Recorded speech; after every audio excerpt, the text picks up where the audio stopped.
Y según algunos analistas, pareciera que con el triunfo de Joe Biden, Estados Unidos saldría del aislamiento de la política de Estados Unidos primero y apostaría por una mayor cooperación con Latinoamérica. La noticia requiere profundidad. En Notimundo están los protagonistas de la noticia. A esta hora estamos en línea directa con Roberto Izurieta, él es analista político de nuestra cadena aliada CNN en español. Roberto, bienvenido a Notimundo Estelar, te saluda Freddy Paredes, buenas noches. Buenas noches, Freddy, qué gusto estar en tu programa. Gracias por tu tiempo, Roberto. Partamos de esta entrevista consultándote si es irreversible este triunfo electoral de Biden, más allá de que todavía no se han proclamado oficialmente los resultados de cada uno de los estados. En mi opinión es irreversible. Lo que quisiera, si me permites, es simplemente en un minuto explicar. En los Estados Unidos existen en realidad 50 procesos electorales paralelos. Cada estado define su proceso. El conteo que nosotros vimos en televisión estos días es conteo oficial de votos reales. Lo que falta son ciertos procedimientos burocráticos, formales, de apertura de cuestionamientos. En el caso de Georgia, por ley, cuando es menos de el 1%, se da un recuento formal del voto. En general, en todo recuento, cuando el voto ha sido procesado por autoridades independientes y profesionales, históricamente nunca se produce mayor cambio de algunos votos. Esto es la diferencia de Joe Biden en términos de porcentajes a nivel nacional.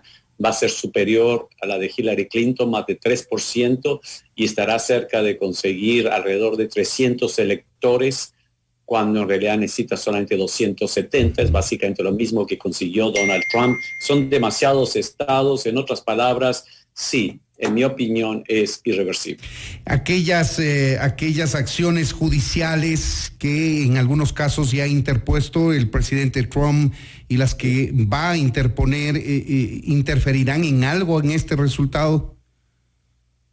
Entorpecerán lo que debería ser una transición como históricamente ha sido, de manera cordial, de manera cooperativa.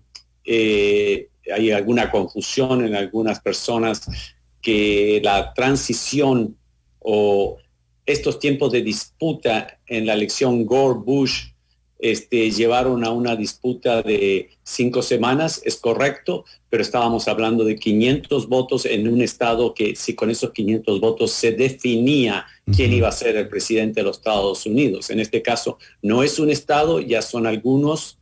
Tendría que suceder lo mismo en al menos 3 o 4 estados. Estamos hablando más de 20,000, 30,000 votos. No tengo la cifra en la mente en este momento, pero estamos hablando de otra dimensión.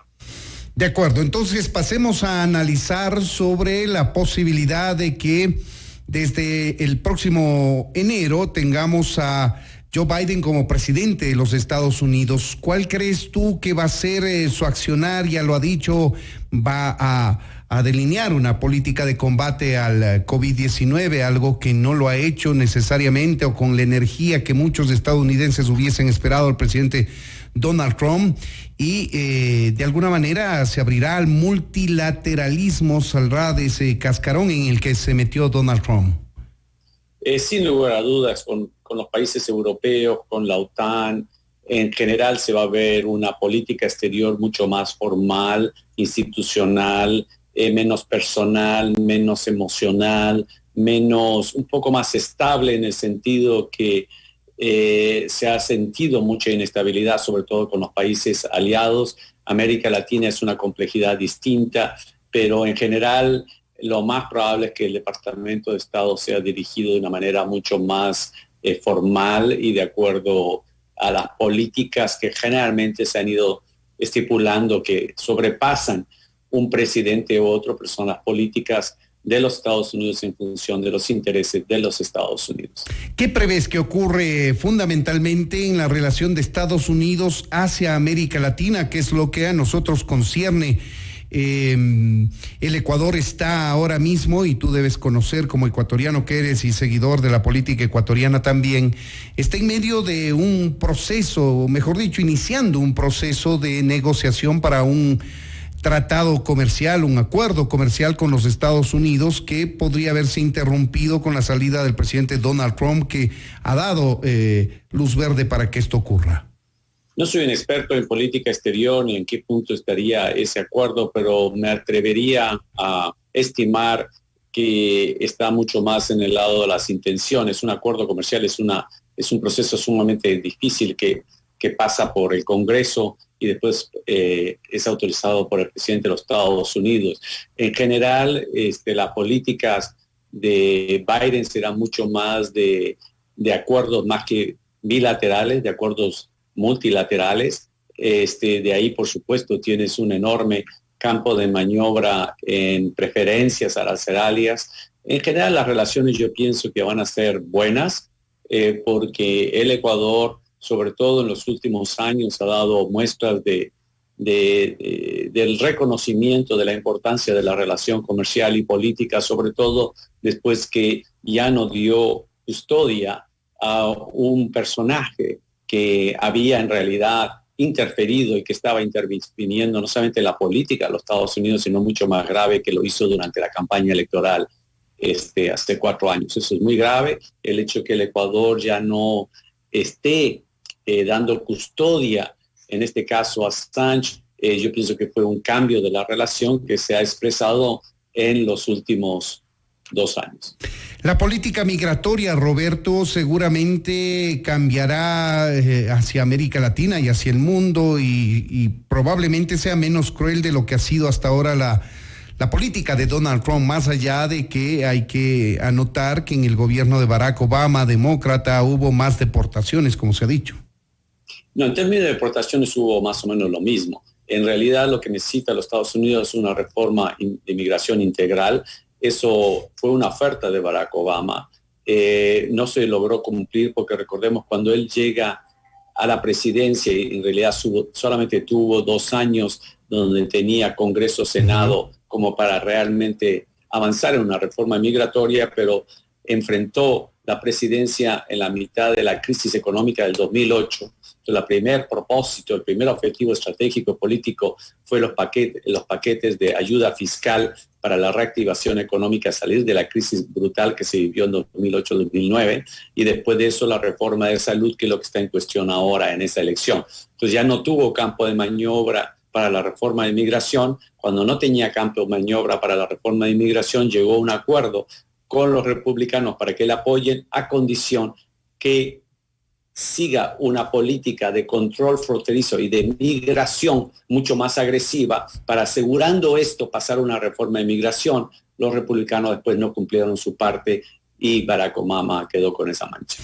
Claro que sí, las relaciones Ejecutivo-Congreso son fundamentales. Hablando de ello, ¿cómo miras tú cómo se va a configurar el Congreso, el Senado de los Estados Unidos, con un demócrata en el Ejecutivo?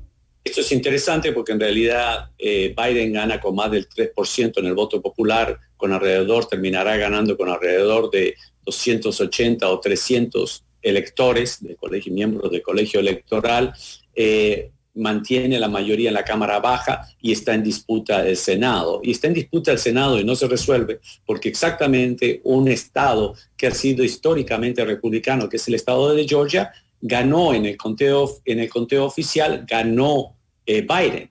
Y por lo tanto tiene una regulación muy particular, no solamente del recuento cuando es menos de 1%, sino también cuando en las elecciones del Senado, que en este caso tienen 2, pasan una segunda vuelta, que en un país bipartidista la segunda vuelta es menos importante, y esa elección se dará en enero. O sea, solamente en enero sabremos si es que además llegarían a conseguir una mayoría en el Senado.